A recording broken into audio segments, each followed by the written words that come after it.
نحمده ونصلي ونسلم على رسوله الكريم اما بعد فاعوذ باللہ من الشیطان الرجیم بسم اللہ الرحمن الرحیم۔ سورہ نوح کی تفسیر چل رہی ہے۔ الم تروا کیف خلق اللہ سبع سماوات طباقا، کیا نہیں دیکھا یا نہیں دیکھتے کیسے بنایا آسمان کو 7 قسم کا ایک کے اوپر ایک۔ وجعل القمر فیہن نورا وجعل الشمس سراجا، اور رکھا اس میں چاند کو پس نور کی شکل میں بنایا ہم نے اس میں چاند کو نور، وجعل الشمس سراجا، اور سورج کو روشن چراغ۔ اللہ جل شانہ یہاں بھی اپنی کمال قدرت کا بیان فرما رہے ہیں کہ کیا تم آسمان کو نہیں دیکھتے کہ کتنے بڑا جو ہے آسمان ہم نے بنایا ہے، اور پھر یہ ایک آسمان نہیں ہے بلکہ اس کے اوپر اور جو ہے 6 آسمان ہیں، یعنی تمام 7 آسمان ہم نے بنائے ہیں۔ اور اس پر حضرت رابعہ بصریہ رحمۃ اللہ علیہ کی حکایت بھی ملتی ہے، اور ویسے احادیث کے اندر بھی ان مسافات کا ذکر آیا ہے کہ حضرت رابعہ بصریہ رحمۃ اللہ علیہ کا جب انتقال ہوا تو اپنی قبر میں گئیں، تو عام طور پر جیسے فرشتے آتے ہیں حساب کتاب کے لیے، تو ان کے پاس بھی فرشتے آئے اور انہوں نے رابعہ سے کہا کہ تیرا رب کون ہے؟ تو اس پر انہوں نے بجائے جواب کہ ان سے سوال کر دیا کہ تم کہاں سے آئے ہو؟ تو اس پر انہوں نے کہا کہ ہم عرش معلیٰ سے آئے ہیں، اللہ کے حضور سے، اور 7 آسمانوں سے ہو کر آئے ہیں۔ تو اس پر انہوں نے کہا کہ ایک آسمان کا دوسرے آسمان کے درمیان کتنا فاصلہ ہے؟ تو اس پر انہوں نے کہا کہ ایک آسمان کا، فرشتوں نے کہا دوسرے آسمان کا تک 500 سال کا فاصلہ ہے۔ تو اس طرح حضرت رابعہ بصری رحمۃ اللہ سے فرمایا کہ تم 3500 سال کی مسافت کر کے آئے ہو اور اپنے اللہ کو نہیں بھولے، اور میں یہاں 4 فٹ 5 فٹ زمین کے اندر کیا آ گئی، مجھ سے میرے رب کا سوال کرتے ہو؟ یہ وہ خاتون تھی جو زمین پر چلتے ہوئے تیاری کر کے گئی تھی، اللہ تعالیٰ کے ساتھ جو ہے تعلق بنا کر گئی تھی۔ اس پر اللہ تعالیٰ نے فرشتوں سے کہا کہ تم چلے آؤ، تم میرے رابعہ کے ایمان کی کیفیت کو نہیں سمجھ سکتے، یعنی میری اس بندی کا ایمان جو ہے بہت اونچا ہے، میں تو محض امتحان دلوانا چاہتا تھا، تمہیں دکھانا چاہتا تھا کہ قانون کے مطابق ہو جائے۔ تو ایک آسمان کا دوسرے آسمان کے درمیان 500 سال کا جو ہے سفر ہے، اور رسول اللہ صلی اللہ علیہ وسلم نے فرمایا کہ میں جب معراج پر گیا تو آسمان کے دروازوں کو میں نے دیکھا کہ ہر آسمان کا دروازہ کھلتا تھا اور پھر میں اس کے اندر جاتا تھا۔ اور اس کے ساتھ ساتھ فرمایا کہ اس کے اندر اللہ تعالیٰ نے چاند کو رکھا، اور چاند کی بھی عجیب جو ہے کیفیات ہوتی ہیں، کبھی جو ہے بال سے باریک ہو جاتا ہے اور کبھی بڑھتے ہوئے جو ہے وہ بھرپور روشن ہو جاتا ہے۔ اس سے فرمایا کہ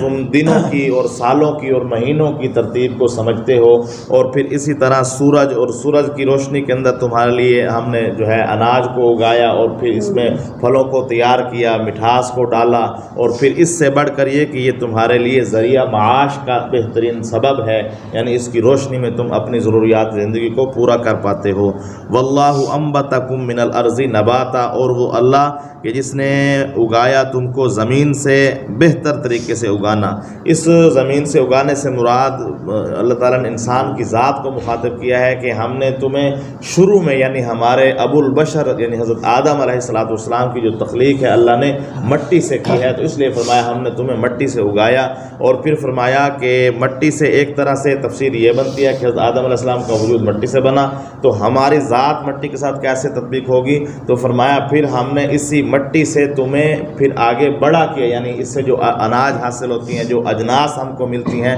تو ہمارا وجود اسی اجناس سے بنتا ہے نا، اسی خوراک سے بنتا ہے، اور وہ خوراک کا سب سے زیادہ ذریعہ جو ہے وہ مٹی سے نکلتا ہے۔ تو اس لیے فرمایا ہم نے تمہیں مٹی سے اگایا، اور ثم یعیدکم فیہا ویخرجکم اخراجا، اور پھر ہم تمہیں اسی میں ہی لوٹائیں گے، یعنی دوبارہ تمہیں اسی مٹی میں ہی جانا ہے۔ ویخرجکم اخراجا، اور پھر ایک وقت آئے گا تمہیں اسی مٹی سے ہی ہم نے نکالنا ہے، یعنی مٹی کے ساتھ ہمارا بہت گہرا رشتہ ہے، گہرا تعلق ہے کہ اس مٹی سے ہمیں اللہ نے وجود بخشا، اور پھر اسی مٹی ہی کے ذریعے اللہ نے ہماری وجود کی حفاظت کی، یعنی خوراک کا انتظام کیا مٹی سے، اور پھر اسی مٹی میں ہی ہمیں لوٹایا جائے گا۔ تو اس لیے فرمایا کہ انسان بھی مٹی ہے اور جس پر چلتا ہے وہ بھی مٹی ہے، لیکن یہ مٹی اس کا کتنا خیال کرتی ہے کہ جب یہ اس کے اندر جاتا ہے، اگرچہ اس نے اس مٹی پر چلتے ہوئے جو ہے بہت گناہ کیے ہوتے ہیں، بہت ظلم و ستم کیے ہوتے ہیں، یہ مٹی کئی بار جو ہے مخاطب کر کے کہتی ہے کہ اللہ یہ بھی مٹی ہے، میں بھی مٹی ہوں، میں بے جان ہو کر تیری جو ہے فرما برداری میں لگی ہوئی ہوں، اور یہ جاندار ہو کر تیرے ساتھ جو ہے وہ نا اتفاقی اور نا سلوکی کر رہا ہے کہ تیری نافرمانی کر رہا ہے، تو اگر حکم دے تو میں اس کو نگل لوں، اور یہ میرے لیے کوئی نئی بات بھی نہیں ہے۔ کتنے لوگ ہیں جن کو یہ زمین نگل گئی سینکڑوں ہزاروں کے اعتبار سے، تو اس پر اللہ تعالیٰ فرماتے ہیں کہ اگر یہ تیرا بندہ ہے تو اسے نگل لے، اگر میرا بندہ ہے تو میں ابھی اس کو دیکھوں گا۔ تو پھر فرمایا کہ اس سے بڑھ کر مٹی جو ہے ہمارا کیا جو ہے ہمارے یوں سمجھو کہ ہمارے لیے ہوگی کہ ہم اس مٹی کے اندر جب جاتے ہیں تو اگرچہ گناہ گار ہوتے ہیں، لیکن آج تک کبھی اس کے سینے نے ہمیں نکالا نہیں ہے، قبر سے مردے کو باہر پھینک دیا ہو کہ یہ تو میرے اوپر چلتے ہوئے زیادتیاں کرتا رہا، نافرمانی کرتا رہا۔ تو اس کے لیے فرمایا کہ اس مٹی کے ساتھ ہمارا بہت گہرا رشتہ ہے، اس لیے فرمایا جب تم مردے کو قبر میں اپنے مسلمان بھائی کو دفن کرتے ہو تو پڑھتے ہو منہا خلقناکم وفیہا نعیدکم ومنہا نخرجکم تارۃ اخری۔ تو فرمایا اس لیے یہ بھی مٹی کے اندر بھی تمہارے لیے بہت نصیحت ہے، اور پھر فرمایا واللہ جعل لکم الارض بساطا، اور اس سے بڑھ کر یہ کہ ہم نے تمہارے لیے اس مٹی کو بچھونا بنایا، فرش بنایا۔ دیکھو اگرچہ یہ زمین گول ہے لیکن اللہ نے اس انداز سے بچھائی ہے کہ چلتے ہوئے جو ہے کسی قسم کی جو ہے ہمیں تکلیف نہیں ہوتی، اور نہایت مطمئن ہو کر اطمینان کے ساتھ اس کے اوپر چلتے ہیں، اور جو ہے اللہ تعالیٰ نے اس کو ہمارے لیے فرش کے طور پر بچھایا ہے۔ لتسلکوا منہا سبلا فجاجا، تاکہ تم آرام سے چلو پھرو اس کی کشادہ سڑکوں پر، کشادہ راستوں پر، یعنی آرام سے تم اپنے سفر کرو، کیونکہ سفر انسان مسافر ہے اور سفر کے ساتھ اس کا عام طور پر واسطہ پڑتا ہے۔ تو اس کے لیے فرمایا یہ ہماری زمین کی جو ہے سہولت کی وجہ سے تم اپنے سفر آسانی سے کر پاتے ہو۔ بعض دفعہ اللہ تعالیٰ ہمیں دکھاتا ہے پہاڑی علاقوں کے اندر بہت جو ہے راستے ہوتے ہیں، اور وہ ان کے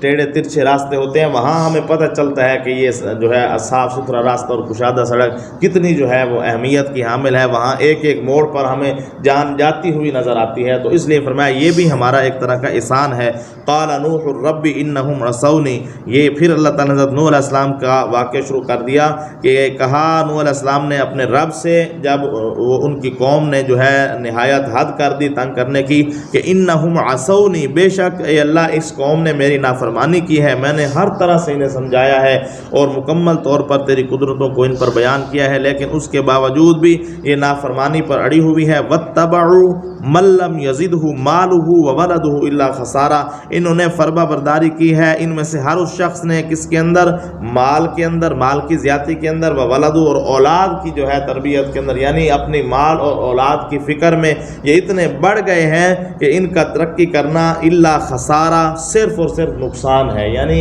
ان کا اس مال اور اولاد کی فکر میں محض ان کی جو ہے توجہ اور طلب میں جو ہے لگ جانا، میں نے انہیں ہر طرح سے بچانے کی کوشش کی ہے لیکن انہوں نے نافرمانی کی ہے، اب یہ سراسر نقصان کی طرف جا رہے ہیں۔ وَمَكَرُوا مَكْرًا كُبَّارًا، اور میں نے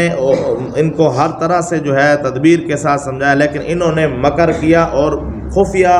مکر کرنا، یعنی ہر اعتبار سے انہیں سمجھایا۔ اس پر انہوں نے کیا کیا، یعنی کوئی اعتراض کرتا تھا کہ جو ہے آپ تو ہمارے طرح انسان ہیں، ہماری طرح چلتے پھرتے ہیں، پھر آپ نبی کیسے ہو گئے، تدبیریں کرتے تھے، ایسے اپنے ذہن جو ہے دوڑاتے تھے۔ وَقَالُوا لَا تَذَرُنَّ آلِهَتَكُمْ، اور کہتے تھے اپنی نسل در نسل کو، یعنی اپنی پیدائش کو،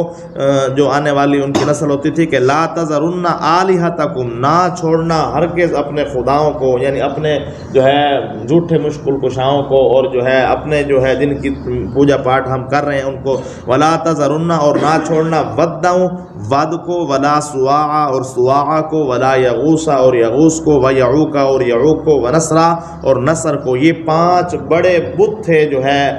قوم نوح کے اندر جن کی وہ پوجا پاٹ کرتے تھے، ود، سواع، یغوس، یعوق اور نصر۔ آج بھی ہندوستان کے اندر ان کی باقیات ہمیں ملتی ہیں۔ انہوں نے جو ہے روایات میں آتا ہے حضرت عبداللہ ابن عباس کی روایت میں ہے کہ یہ 5 جو ہے بڑے بزرگ تھے حضرت نوح علیہ السلام کی قوم میں. جب ان کا انتقال ہوا تو شیطان نے جو ہے ان کے ذہن میں ڈالا کہ یہ بڑے جو ہے لوگ قیمتی تھے اور ان کی یادداشت کے طور پر ان کی مورتیاں کیوں نہ بنا لی جائیں. تو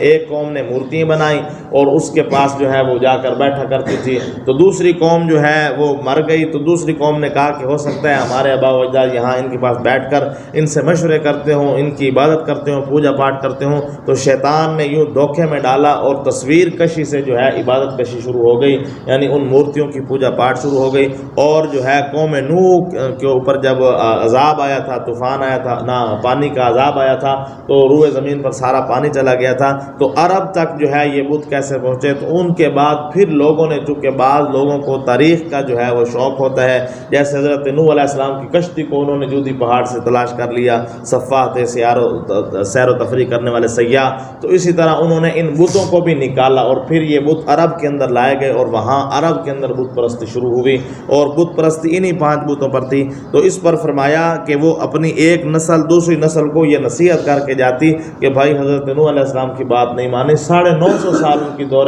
جو ہے نبوت تھی. تو اس طرح فرمایا کہ مکمل طور پر جو ہے آپ ان سے عاجز آ گئے کہ یہ لوگ اب ایمان لانے والے نہیں ہیں. اور فرمایا وقد اضلوا کثیرا, اور جو ہے تحقیق انہوں نے اور لوگوں کو بھی گمراہ کیا, یعنی جو حضرت نوح علیہ السلام کے متبعین تھے, ماننے والے تھے, ان کو بھی جو ہے نا رائے حق سے پھسلاتے تھے. ولا تزد الظالمین الا ضلالا, اور اس پر فرمایا اللہ تعالیٰ سے کہ اے اللہ جو ہے ان ظالموں کی اب جو ہے آپ گمراہی ہی کو بڑھائیں, یہ ایمان لانے والے نہیں ہیں. مما خطیئاتہم اغرقوا, پس ان کی خطاؤں کی وجہ سے اللہ تعالیٰ نے ان کو غرق کیا. فادخلوا نارا, پس داخل کرے گا ان کو آگ میں. فلم یجدوا لہم من دون اللہ انصارا, پس نہیں ہوں گے اللہ تعالیٰ کے اس عذاب پر ان کا کوئی بھی مددگار. وقال نوح رب لا تذر علی الارض, اور کہا نوح علیہ السلام نے کہ اے میرے پالنے والے, لا تذر, نہ چھوڑ زمین پر, من الکافرین دیارا, کافروں میں سے کسی کا بھی گھر, یعنی کوئی بھی فرد تو ان کا نہ چھوڑ. جب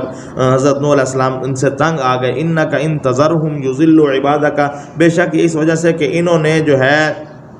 نہیں چھوڑا ایک بھی آدمی کو مگر یہ کہ انہوں نے اس کو گمراہ کیا. ولا یلد الا فاجرا کفارا, اور اب ان کی صورتحال یہ ہے کہ ولا یلد, اگر ان سے کوئی اولاد پیدا ہوگی, الا فاجرا, مگر وہ بھی جو ہے فسق و فجور اور کافر پیدا ہوگی. اب اس پر جو ہے بعض حضرات کہتے ہیں کہ وقت کے نبی نے جو ہے یہ دعویٰ کر دیا کہ یہ بھی ایمان لانے والے نہیں ہیں, اور ان کی اولادوں میں سے بھی اگر کچھ لوگ پیدا ہوں گے تو وہ بھی ایمان لانے والے ہیں. تو یہ نبی نے دعویٰ کیسے کر دیا؟ آپ کہتے ہیں نبی عالم الغیب نہیں ہوتا. تو ہم کہتے ہیں بھائی ہم ایک آیت کو نہیں دیکھتے بلکہ پورے قرآن کو دیکھتے ہیں. پورا قرآن ہمارے سامنے ہے. اللہ تعالیٰ نے حضرت نوح علیہ السلام کے متعلق فرمایا تھا کہ حتی اذا جاء امرنا وفارت النور قل نحمل فیہا من کل زوجین اثنین الا من سبق علیہ القول ومن آمن. اللہ تعالیٰ نے یہاں فرمایا کہ آپ کی کشتی میں وہی لوگ آئیں گے جن پر ایمان سبقت کر چکا ہے, جو ایمان لا چکے ہیں. اب اور کوئی آپ کی کشتی میں نہیں آئے گا. تو جب اللہ نے کہہ دیا کہ بھائی اب اور آپ پر ایمان لانے والا کوئی نہیں ہے, تو اس وجہ سے حضرت نوح علیہ السلام نے یہ کہا کہ اللہ جیسے آپ نے خود بھی فرمایا کہ اب ان کے اندر ایمان لانے والا کوئی نہیں ہے, تو میں بھی یہی کہتا ہوں کہ اب ان کو ایک کو بھی نہ چھوڑ.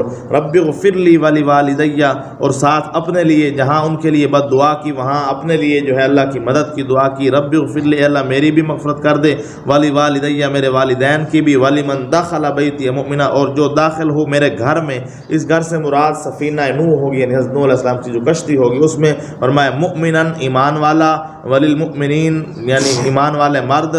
وللمؤمنن, جو ایمان لایا. وللمؤمنین والمؤمنات, ایمان والے مرد اور ایمان والے عورتیں. ولا تزد الظالمین الا تبارا, اور اللہ تعالیٰ فرماتے ہیں کہ ہم ظالموں کو جو ہے بالکل جو ہے صفحہ ہستی سے مٹا دیتے ہیں جو ظلم کرنے والے ہیں. حضرت نوح علیہ السلام کی جو صورت ہے, حضرت نوح علیہ السلام کے اوپر جو صورت آئی ہے, در حقیقت یہ ہم پر بہت بڑا اللہ کی طرف سے نصیحت ہے اور ہمارے اوپر اللہ تعالیٰ کی طرف سے پیغام ہے کہ اتنی بڑی قوم کو, اتنی بڑی تعداد قوم کو محض ان کی جو ہے نافرمانی اور سراسر جو ہے دین سے دوری کی وجہ سے ہم نے ختم کر دیا, ہلاک کر دیا. 80 یا 82 کے قریب لوگ جو ہے ایمان لے کر آئے اور اتنی بڑی تعداد کو اللہ تعالیٰ نے ملیہ میٹ کر دیا. دعا ہے اللہ تعالیٰ ہمیں نصیحت حاصل کرنے کی توفیق عطا. الحمدللہ رب العالمین, والصلاۃ والسلام علی سید الانبیاء والمرسلین